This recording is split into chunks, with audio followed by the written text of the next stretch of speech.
ప్రస్తుతం మనం అనేక పనులు చేయడానికి, లక్ష్యాలు సాధించడానికి ఉన్నన్ని అవకాశాలు మానవ చరిత్రలోనే ఇంతకుముందు ఎన్నడూ లేవు.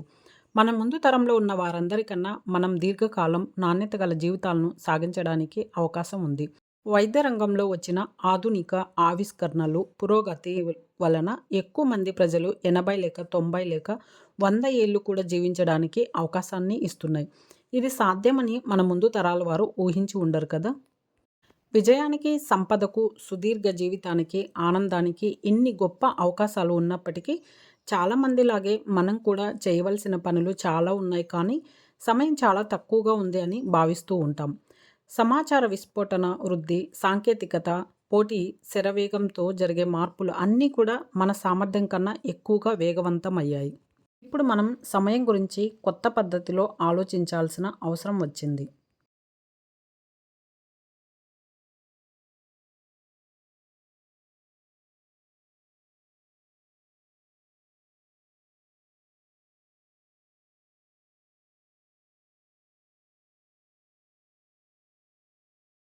జీవితంలో మనకి వాస్తవంగా ఏం కావాలో నిర్ణయించుకోవడానికి, లక్ష్యాలను ఏర్పరచుకోవడానికి ఒక రకమైన సమయం, ప్రాధాన్యతలను ఏర్పరచుకోవడానికి, ఉన్నత విలువ కలిగిన పనులపై దృష్టి కేంద్రీకరించడానికి, పనులు జరిగేలా చూడటానికి భిన్నమైన సమయం అవసరం అవుతాయి.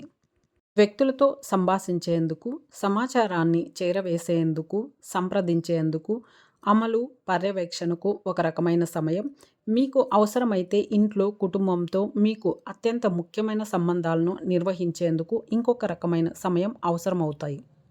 భిన్నమైన సమయాలు నూనె, నీరు లాంటివి. ఇవి త్వరగా ఒకదానితో ఒకటి కలవవు. మనకు సెట్ కాని రంగం లేదా సంబంధం లేని రంగంలో ఎక్కువ సమయాన్ని వినియోగించే ప్రయత్నం చేస్తే అది నిరాశకు, అపజయానికి, ప్రభావం లేకపోవడానికి దారితీస్తుంది.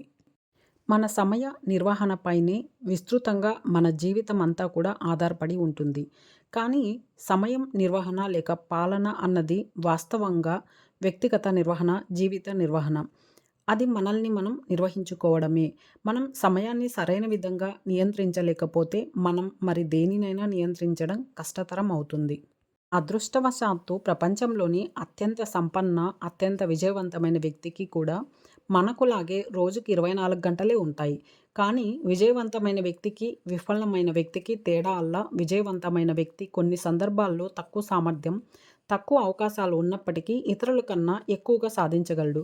దీనికి కారణం వారు సమయాన్ని మరింత సమర్థవంతంగా, ప్రభావవంతంగా ఉపయోగించుకోవడమే. మనకు ఉండవలసిన అత్యంత ముఖ్యమైన నైపుణ్యం ఏమిటంటే ఒక పని చేసే ముందు, చేస్తున్నప్పుడు ఆలోచించగల సామర్థ్యం. ఏది ఎక్కువ ముఖ్యం, ఏది తక్కువ ముఖ్యం అనే విషయాన్ని ఎంపిక చేసుకోగల సామర్థ్యం. మన జీవితంలోని ఏ కోణంలోనైనా మనం ఎంత ఆనందంగా ఉన్నామనడానికి కీలక కొలమానం ఆత్మగౌరవం. మనల్ని మనం ఎంత ఇష్టపడుతున్నామో, ఎంత గౌరవించుకుంటారనే దాని స్థాయిపై ఆధారపడి ఉంటుందని మానసిక శాస్త్రవేత్తలు చెప్తుంటారు. ఉన్నత ఆత్మగౌరవానికి కీలకం స్వీయ సామర్థ్య భావన, మన జీవితాన్ని మనం సాధించగలమనే విశ్వాసం, లక్ష్యాల్ని సాధించగలమని, మన నుంచి మనం ఆశిస్తున్న ఫలితాలను సాధించగలమనే ఆత్మవిశ్వాసం కలిగి ఉండడం. మనకున్న విలువైన ఆర్థిక ఆస్తి ఏంటో తెలుసా? సంపాదించగలమనే మన సామర్థ్యమే. మనకు వేతనం చెల్లించేవారు ఆశిస్తున్న ఫలితాలను సాధించగల మన సామర్థ్యం. ఇది మళ్ళీ మనం పని చేసేటప్పుడు, అంతకుముందు పని చేసిన తర్వాత మన సమయాన్ని ఎలా వినియోగిస్తున్నామనే దానిపై ఎక్కువ నిర్ధారితమై ఉంటుంది.